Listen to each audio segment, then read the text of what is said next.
What has changed and what is sort of broken about most sales organizations today is they're still trying to sell like they're in control of that process, when the truth is they're not. The buyer is in control of the process, and it's more about buyer enablement than it's about selling anymore.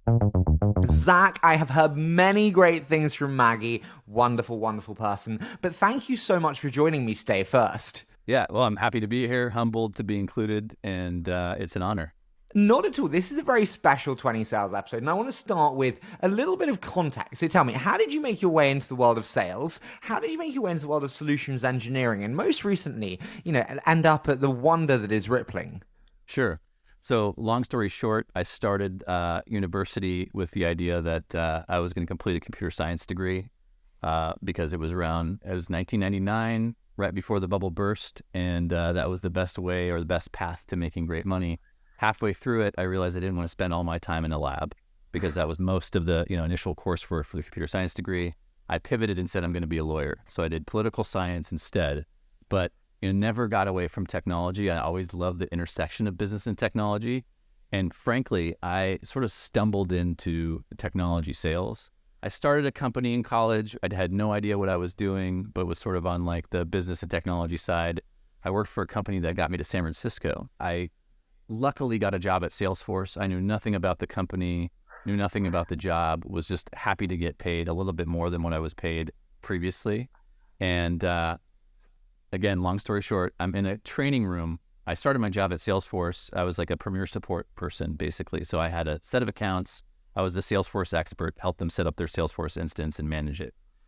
On one side of the room, there were the technical support people like myself. On the other side of the room, there were sales engineers. The sales engineer side of the room was having a lot more fun than I was. And I looked across the room and I said, I wonder what that job is about. It looks like they're having a lot more fun than we are. We're taking this so seriously. And lo and behold, it's true. It was a much more fun and rewarding career, and I never looked back. And so that was like around 2006. I interviewed for my first SE job. I didn't get it the first time. I demoed. They said, you're going to need to do that again. That was pretty bad. The second time around, they said, that was okay. Come on board. And I've never been more excited about getting a job. Can I just define some nomenclature for anyone that doesn't know? How does a sales engineer differ from a sales rep? So the sales engineer or solutions consultant or pre-sales consultant, there are a lot of different words these days. I think solution consultant is the proper term as of late. We are a product expert, an expert in the solutions that tie to business value to help support the sales rep in the execution of their quota. Got you. That was fantastically succinct. My word, you must have been asked that before. But I want to ask, you spent time at obviously Salesforce, you mentioned there, but also Slack, where you worked with many incredible people, Maggie being one of them. Uh-huh. Incredibly tough question, but if you were to take away a single biggest takeaway from each of those experiences that really impacted your mindset, what would be one from each? I thought about this. I think the one common denominator across all of my experiences is the quality of people. And I would say I also, while I've worked at some really successful companies, there's some companies that didn't live up to expectations. And I've learned just as much from those experiences as I did from Slack, Salesforce, and Box, et cetera. So, and I would say the common denominator is I've always followed great people. And that is a good proxy for understanding whether or not the company is going to be successful and is on the right trajectory, is the quality of people you're surrounded with. And that's a common theme that I've followed throughout my career. Did you know they were super high quality straight away? One of the biggest mistakes I make in hiring, I fall for people who are good at selling themselves and then they're not actually that high quality. And then actually some people are quieter, but really high quality. And I miss them often. Yeah. That's a really hard thing to do. And I think like it takes, years of experience being around a lot of different people, making some good hires, making some bad hires. But I think about like the advice that I give to folks earlier in their career is to go to some place where you're surrounded by people that are smarter than you, but also people whom with you think you can collaborate effectively, because the people that you work with are really what make every single day tolerable. It's all about the people. It doesn't matter how fast the company is growing, how great the technology is, how big the total addressable market. If you don't feel like you're learning from the people that you're surrounded with, then you're in the wrong spot. Now, I want to kind of dig deeper on the sales industry itself first. We're going to Okay. kind of deconstruct different parts. But if we start on the sales industry itself, I spoke to Maggie before, and she told me that I should ask this one as a starting point. Sure. What is broken about sales today, Zach? Broadly speaking, most technology sales organizations are selling the same way they were 20 years ago. We've got to do some deep discovery with you. We're controlling access to resources. We're controlling the sales process. And it's a very like seller-centric approach, which I think is totally broken. The way things have shifted, and this began before COVID, but was accelerated with COVID and the fact that we're all staring at 16 different screens on a daily basis, is that attention spans have dwindled. And I don't know, have you ever purchased software before? Many times. Yeah, it's not an easy experience, and it's not very fun. And you can imagine when somebody's trying to withhold information from you, it makes that experience far worse. So I think what has changed, and what is sort of broken about most sales organizations today, is they're still trying to sell like they're in control of that process. When the truth is they're not. The buyer is in control of the process, and it's more about buyer enablement than it's about selling anymore.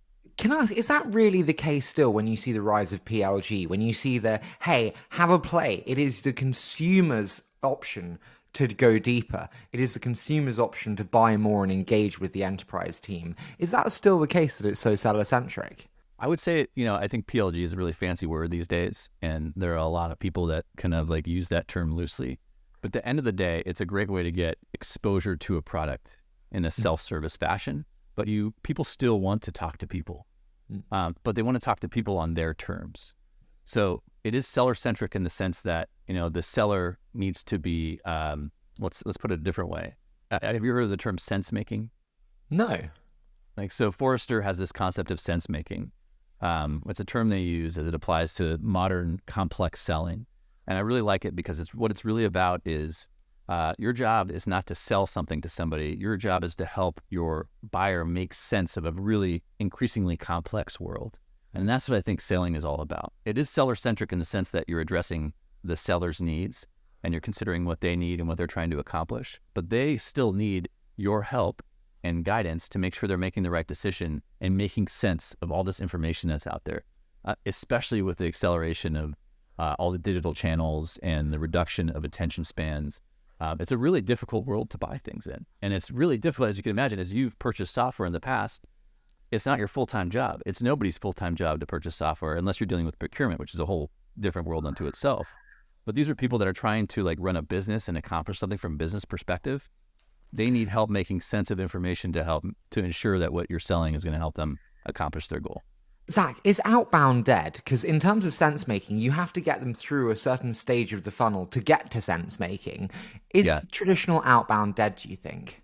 Well, I do think it's amazing that we still use email to try to capture people's attention, and how many LinkedIn messages I get with zero to little detail about a service that somebody is trying to provide or offer to me. And it boggles my mind. And I'm definitely not the kind of person to call those people out on LinkedIn, because I think everybody's just trying to do a job, and it's a really hard job. I don't think outbound is dead. I think outbound has fundamentally changed in terms of the methods that you need to use to engage prospects. And you have to take like a multi-channel approach to that. And it's as simple as, or can be as simple as, creating different forms of content to capture people's attention in the way that they consume information today.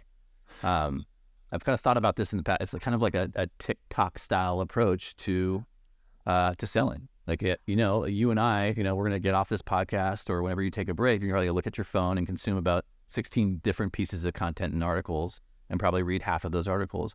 Like, we don't have time to consume long form content in the way that we did, but we're selling as if people have time to read these elaborate emails and pour through our website. We've got to capture their attention where they are and the way their brain processes information.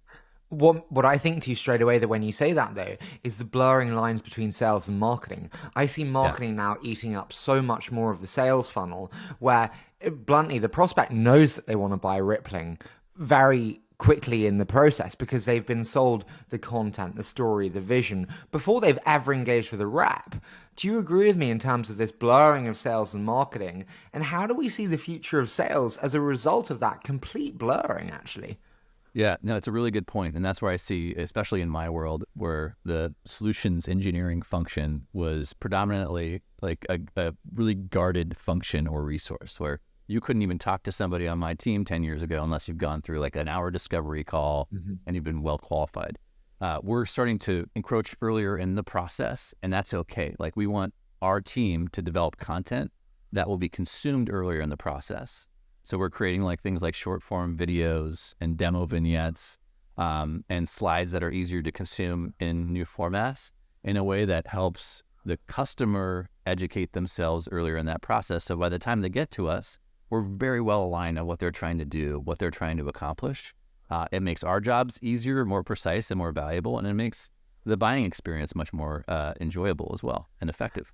Is there really a solution to opening up you and your colleagues so earlier in the process? Because bluntly, you are a much more valuable resource that is constrained in terms of availability. As if I'm your CEO, I couldn't put you front and center or much more available because we don't have the resources or bandwidth. Yeah, and that's where, especially now, we have to think about scale. And we think about like what we do on a weekly basis, how we're engaging with customers, and how we might productize some of those engagements in a way that can be scaled earlier in the process. So it's not us physically getting on a call with the customer earlier. It's us creating content and messaging and solution material that can be leveraged earlier in a sales process. And we still get the benefit of a sales engineer earlier, and it feels more tailored and targeted, and it is. It's for the benefit of the customer, but we don't have to get involved directly, and we do it at scale. You mentioned the word scale there a couple of times. You've worked with and mentored many early stage tech companies and startups. In terms of sales and product market fit, you said before to me that in sales and product market fit, it isn't as hard as many technical founders make it. Naturally, I was incredibly inquisitive, but also going, tell me more. So tell me more, Zach. Why isn't it as hard as many technical founders make it?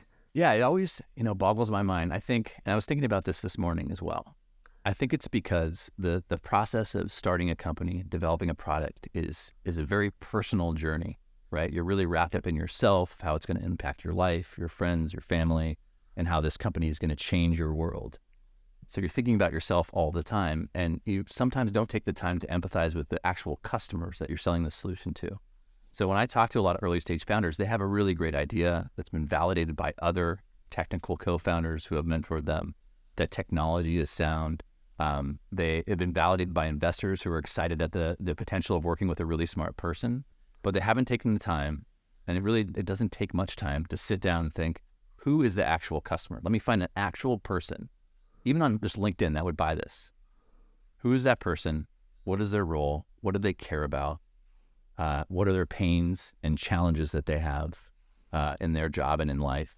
And sort of map that out in a way that help you describe what product market fit might look like for a particular ideal customer profile.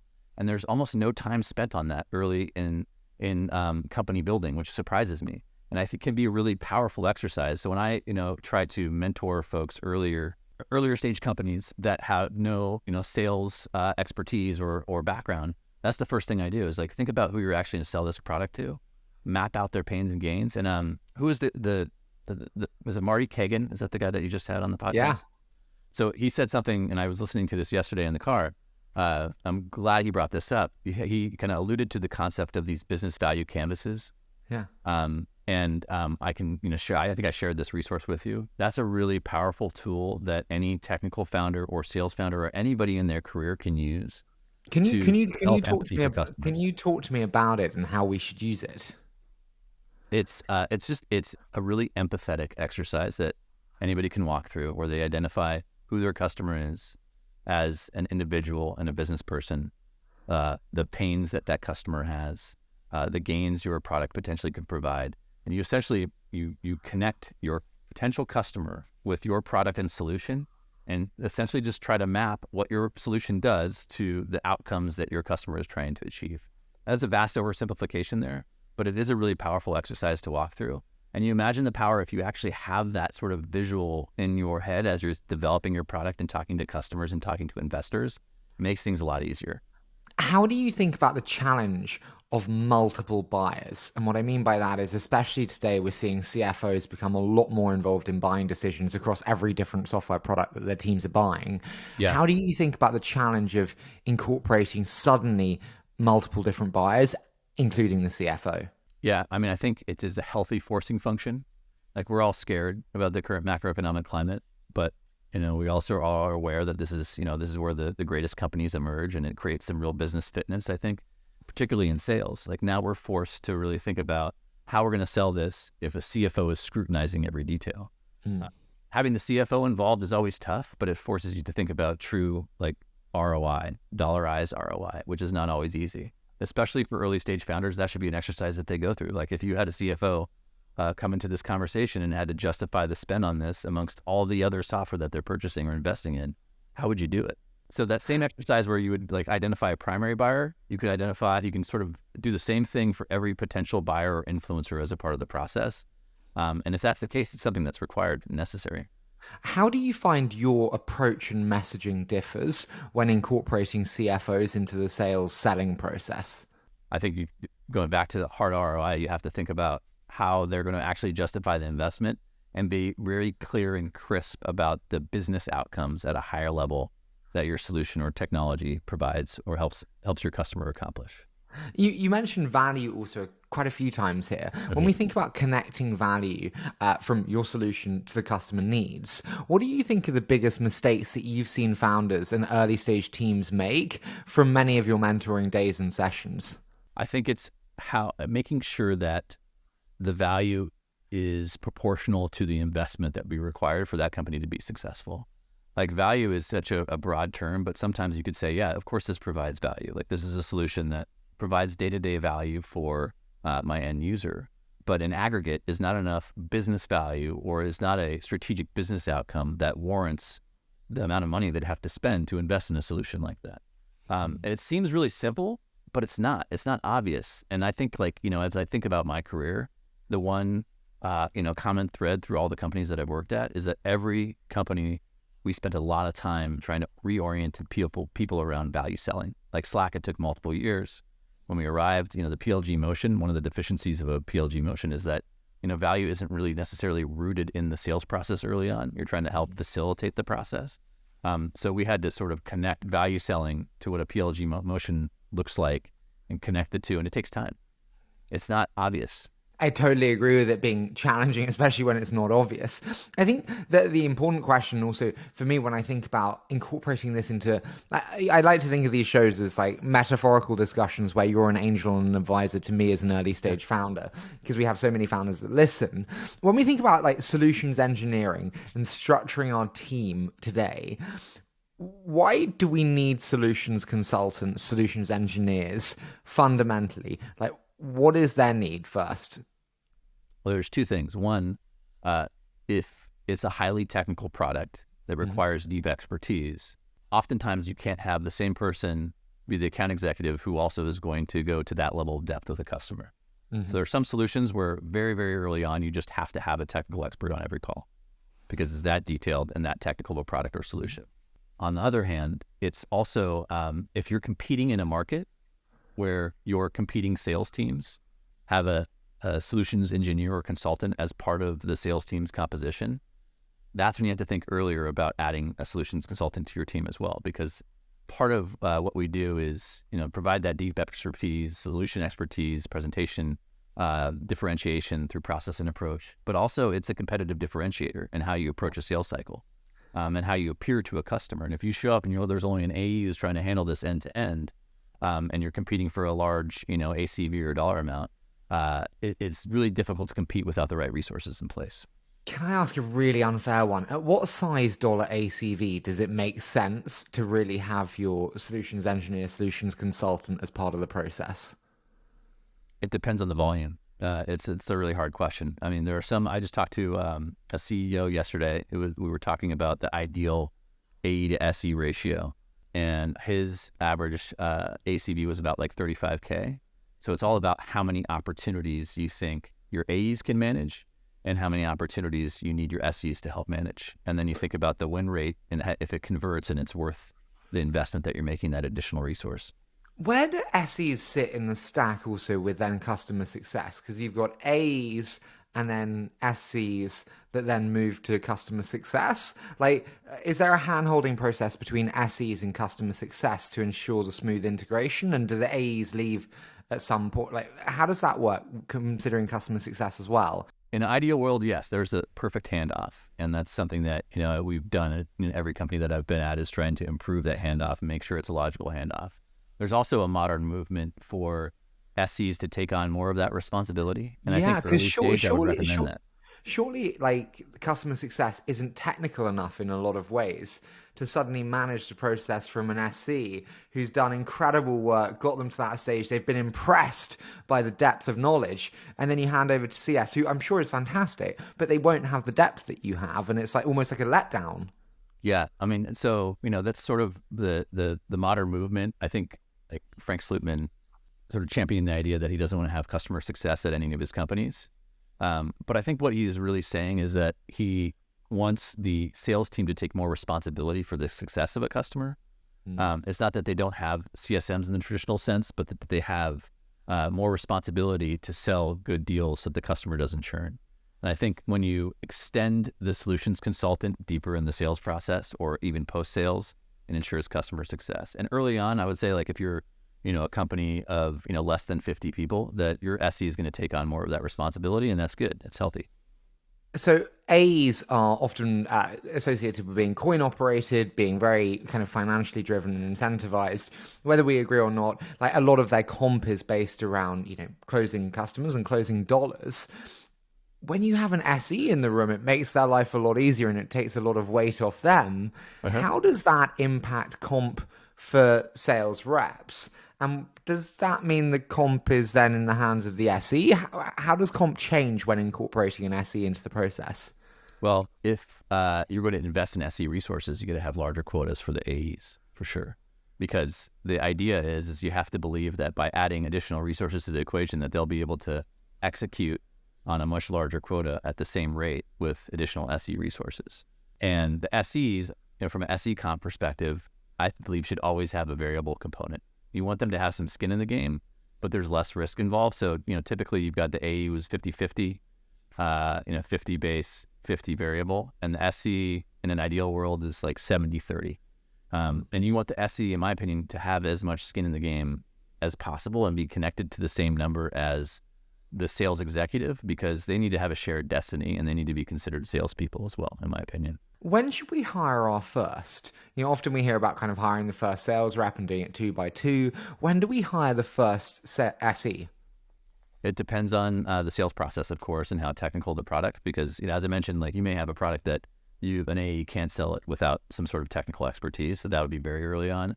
But I would say on average across a wide variety of products, when you get to about like 5 to 7 reps, because, you're starting your first sales team, you probably, need to hire more capable, multifaceted AEs for the first 5. But then you get to a point where, they can't be handling all of the demos and handling all of the follow-up and handling all of the technical details and solutioning. You're going to achieve scale by adding another sort of central resource at like a 5-to-1 ratio who can scale beyond and handle some of the back office stuff as well. And a great example, I joined a company called Get Satisfaction long ago. I was the first SE, and I think we had about 5 or 7 reps or so. Okay, so if we use that as a start point, we now know where SEs sit in the process. We know when to hire them. I need to hire them now. I got 5 to 7, and you're going to help me hire my first. Thank you so much. How do I structure the hiring process for an SE? It's pretty simple. Like, I believe that you need to have a process that helps you get to know that person, of course, as well. There's something that we did at Slack, which we haven't yet implemented at Rippling. I'm not sure if we will, which is sort of a chronological interview.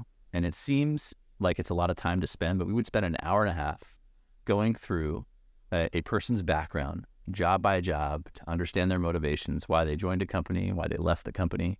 Especially if you're in a lot of interviews, it's really difficult to get to know somebody and really get to know their motivations and the work they've done and whether or not their resume is actually reflective of the impact that they've had over time. So that was a really helpful exercise. That's not just unique to SEs, but that's something we did and I thought was really effective and helped us get to know and hire really great people from basically 0 to 200 across the board. And then you also want to have an opportunity for the demonstrate the craft, because there's very much like part art and science in this role. Like deep expertise is important, but what's also important and what makes SEs the most successful is if they also are great presenters and can articulate value. So you need to give them an opportunity to do that. Can I ask, in terms of demonstrating the craft, the thing I find really hard is if they demonstrate a product that you don't know so well, you'll just be easier to impress. But if you get them to demonstrate your product, you know it so well, you'll automatically think less of them. How do you get them to demonstrate their product in a neutral environment where they have a fair chance? That's an age-old question, Harry. I debate that like every year. Ultimately, where I stand today is you get them to demonstrate your product, because you know and understand the value prop better than anybody. Like, you understand the target customer, and you just have to do so with the understanding that it's not going to be the best demo of your product that you've ever seen, but you have to understand how to measure for competency or evaluate for competency as it relates to that. So what we do, and what I've done in the past, is you give them sort of a stripped down scenario, something that would be easy for any technologist to grok and to understand, but helps them demonstrate whether or not they can connect value to what your product does. And I think it can be structured in a way that's fair to anybody and fair to the right candidate. Who do you have in that demonstration? What parts of the org? Is it just you? Who else is in there? I usually have a panel. So it's myself, depending on how many people we have involved. You want to have the hiring manager, potentially from someone from the sales side if they have the time and scale, because it's always great when you hire a new SE to have endorsement from a sales counterpart to say this person's great. They're gonna hit the ground running. And another SC or SE manager. Do you ever get problems with like traditional sales reps in terms of people thinking stepping on their toes, feeling a little bit of encroachment in terms of their role and how SEs play into it? Yes. Yeah. Especially when you hire the first one, or especially at a company that has grown up from very, very quickly. You've had a lot of capable reps who have done all of what SEs are doing and perhaps more, because they had to. They didn't have those resources in the past. And it's something that just takes some time to work out of. You have to help those folks understand the value of having an additional resource, and also understand the value of team selling.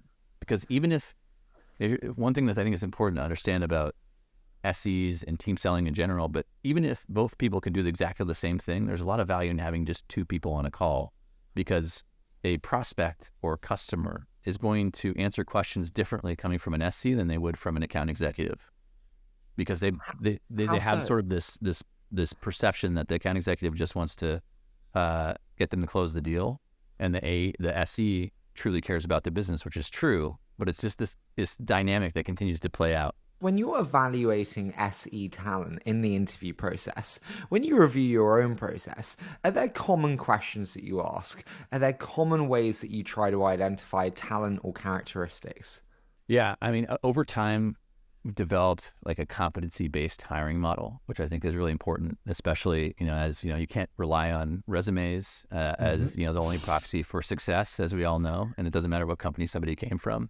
We like to have them really talk through experiences where they have demonstrated value. If they're early in their career, they may not have many of those examples, but the way they sort of can articulate how they approach learning about something, taking that information and putting it into sort of presentation form and articulating the value of something, be it an app on their phone or a piece of software that they've supported in the past, that can be really telling about whether or not they are capable and have the competencies to be really successful in the role. And then another component that's critical, especially in this role, is that it doesn't matter how smart or good of a presenter or how technical an SE is, if they can't work with their AE counterparts, they're never going to be successful.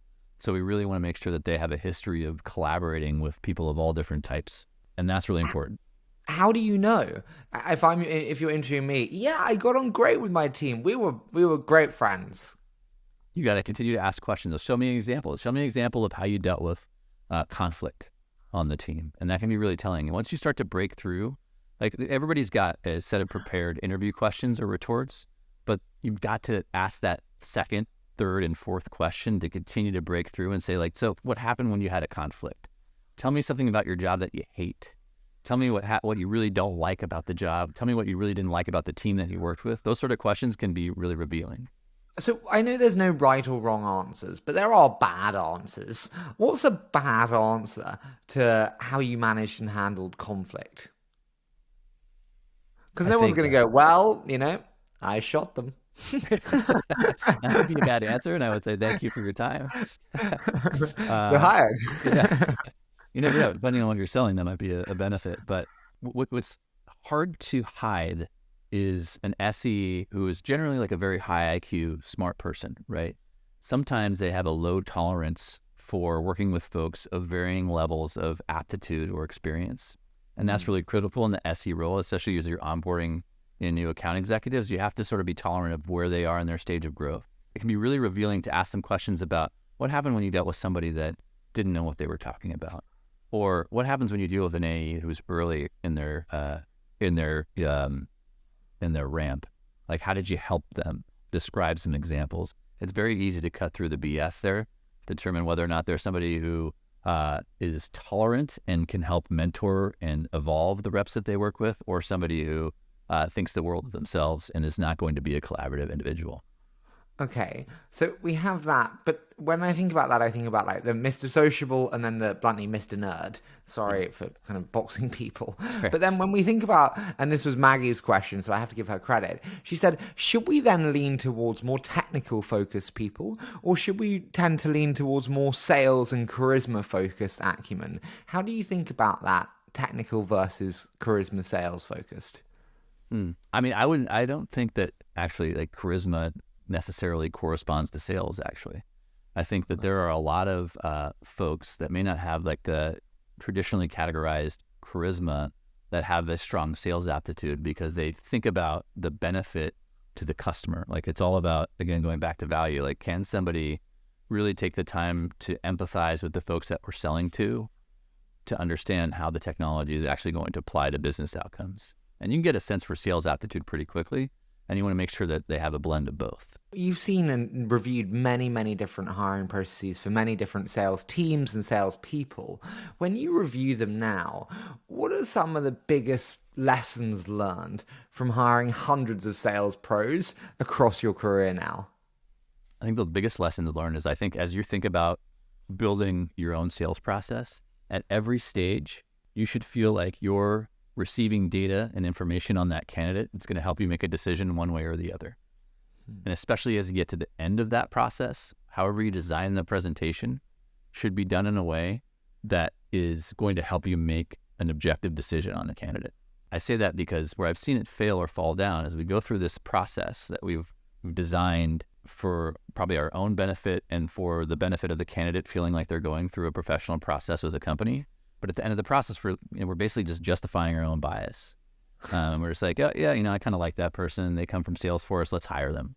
And it didn't matter how they performed or what they did. And that happens all the time, I think. And I think it's really critical for you to be very objective at the end of the process and be able to surface those any objections or conflict at the end to make a decision effectively. I totally agree with you in terms of getting more and more data from every interview and instance. I do want to move to post the hiring process now. We've got this incredible SE. We're very excited to have them in our startup. I've never onboarded before though. Fuck. What's the ideal onboarding process for SEs and how do I structure it? It's, I think, pretty simple. You obviously will have some sort of product training depending on what stage of growth you're at. When we were at Slack, we've sort of built it from scratch. They had some well-documented product documentation, et cetera. We use something called WorkRamp.